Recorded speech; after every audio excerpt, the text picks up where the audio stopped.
आता बातमी सिंधुदुर्गमधून।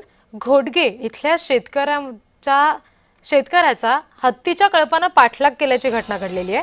वनविभाग या हत्तींचा बंदोबस्त कधी करणार असा प्रश्न शेतकऱ्यांकडून उपस्थित होतोय।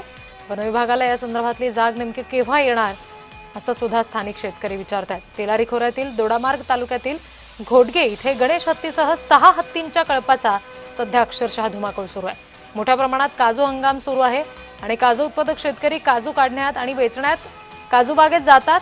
मात्र त्याच वेळी हत्तीचं दिवसाढवळ्या अतिक्रमण होतंय आणि त्याच्यामुळे ग्रामस्थ सध्या भयभीत झालेले आहेत।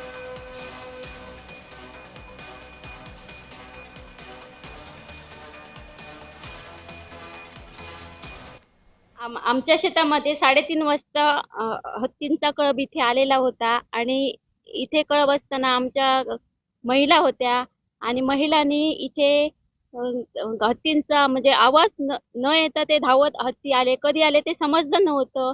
दोन हे कोण 4 हत्ती इथे होते आणि एक मोठी हत्ती होती ती एकदम धावतच आली आणि आमच्या काजूचे झाड होतं त्याला ढकलून एकदम त्याने तोडूनच टाकलेलं होतं।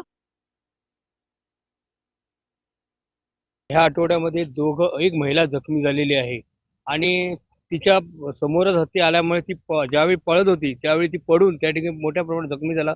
तिच्या हातापायाला लागलं आणि अशा घटना या ठिकाणी होत आहे। गेल्या वर्षी मोर्ले गावामध्ये एका हत्तीने त्या ओंकारने बळी घेतला। याचं कुठेतरी फॉरेस्ट वन विभागाने गांभीर्याने लक्ष घेतलं पाहिजे। नको नको ते उपाययोजना या ठिकाणी करत आहेत, याचा कुठल्याही प्रकारचा फायदा ह्याला होत नाही।